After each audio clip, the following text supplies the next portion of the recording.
Hello guys, and welcome to another First Impressions video. And Xenoblade Chronicles 3 is absolutely amazing so far. So, I'm only 6 hours into the game so far, just like I did a fairly long stream earlier and then also played some off stream. And just so far, I'm starting to get used to the battle system and everything. I got all the characters, well, the base party members and everything. So I really like the system of this game. Like the battle system is definitely more intuitive than both of the games. I'd say even more than one. Because it's just like I feel like probably the easiest to get into. Like I can't really say for sure because I have played the other games except for X, but I would say that it was fairly easy to get into. Sure, there probably is going to be more complex features added onto it as I progress through the game, and there already are some really cool features aside from the battle system that does kind of aid the gameplay overall, but just overall, I feel like the battle system is much more intuitive. It's just like, in Xenoblade Chronicles 2, I thought the battle system was fairly well implemented in that game, but there was a lot going on that, like, they didn't really explain in detail at all. They just, like, had a couple pop-up screens, and they just expected you to figure out the rest of it. In Xenoblade Chronicles 3, it doesn't have all of the, like, the unnecessary stuff on the screen that Xenoblade Chronicles 2 had. It explains to you almost perfectly what each of the functions do. I'm not sure if I've kind of gained all the abilities yet, but I've kind of gained most of what the battle system has to offer, and they explained it really well, like with the tutorial, and I feel like the tutorial definitely felt more fluid in this game. It kind of progressed with the story and everything and kind of naturally showed you how to do things. It was definitely a lot better than 2, and I just like how this game is flowing so far. It feels really nice, and I feel like leveling up feels a lot better in this game as well and everything. And I like the fact that you can like change the classes and everything. Like you can swap different things, like you can have one be like the healer or the sword fighter, and I really like that feature. And you have to like unlock them first. That's what I'm currently doing. And I think that's cool that they give you that ability. It definitely gives you a lot of options in battle. And I really like that they're doing this feature rather than like something like the blades that Xenoblade Chronicles 2 did. I know there's also other things that this game does, but I really didn't like the blade system that much in Xenoblade Chronicles 2, so I'm glad they got rid of that.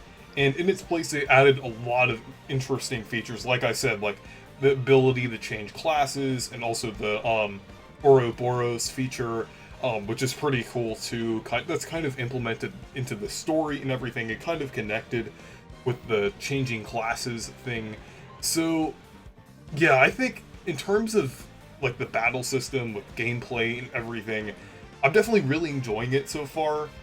And yeah, it's just really, I would actually say the battle system is pretty fun. I'm just really enjoying it.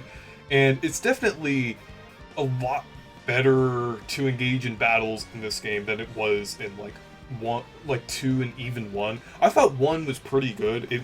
It was definitely better implemented than 2, but I feel like 3 definitely makes things more streamlined, and it definitely makes it like more engaging, the battle, and it makes you actually want to battle rather than like having it be like a slow grind. It actually feels a lot better to battle this time.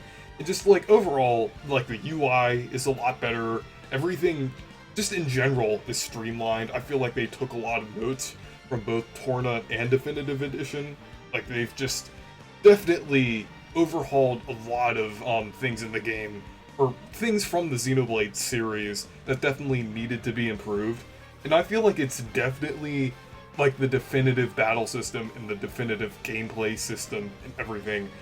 And another thing about the gameplay is the overworld traversal. I think that's also a lot better. I like that the items now have like I think they have different icons now. I'm not sure if they had that in the other games, or I don't really remember if they had like different icons, but it seems like they made more incentive to explore in this game since they put like enemies off in different areas. They have like the collection things, like where you can basically get various items from them.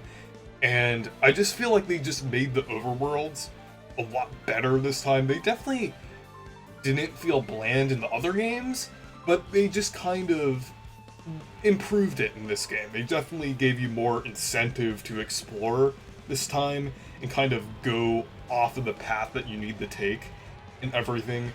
And I really like that. And another thing about the worlds and everything is that they're much bigger than they were in the other games. Like, I still have yet to explore like a lot of them, but just overall, like, the worlds and everything just feel really nice.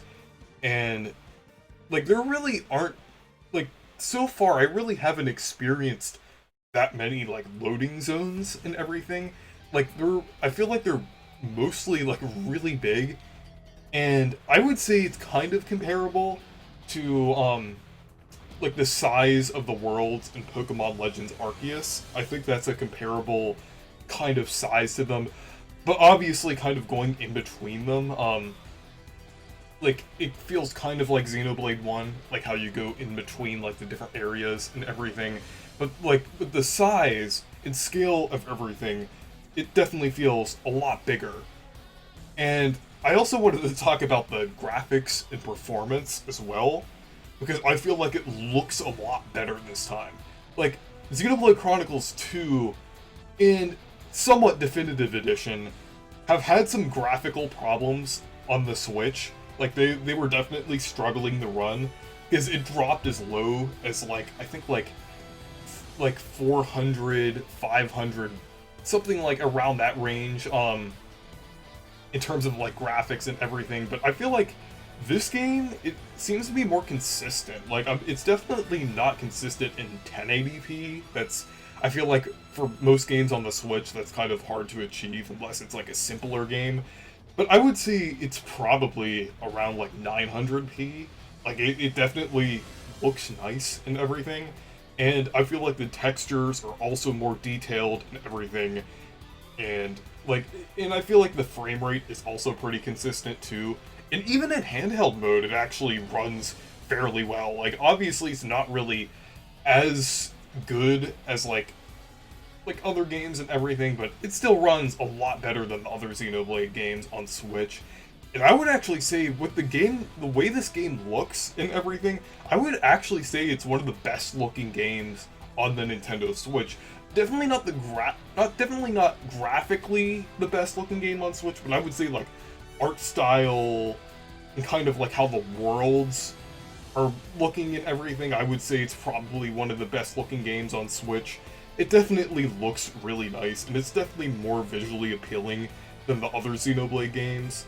So I feel like it definitely has that going for it. And just overall, the story is really interesting too. It's definitely a much darker plot than the other Xenoblade games.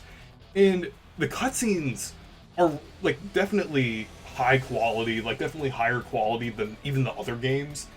And this has just been an absolute delight so far. I've just been enjoying it a lot, and I would definitely say it's one of the best RPGs on the Nintendo Switch. And I wouldn't say that I recommend it yet, because I'm only 6 hours in. I might do that in a full review. It might take a while to do a full review, because this is a longer game and everything, so it might take a while. But anyways, thank you guys for watching this video. Make sure to leave a like and subscribe for more. And make sure to check out my Discord server and Twitter if you want to. Goodbye.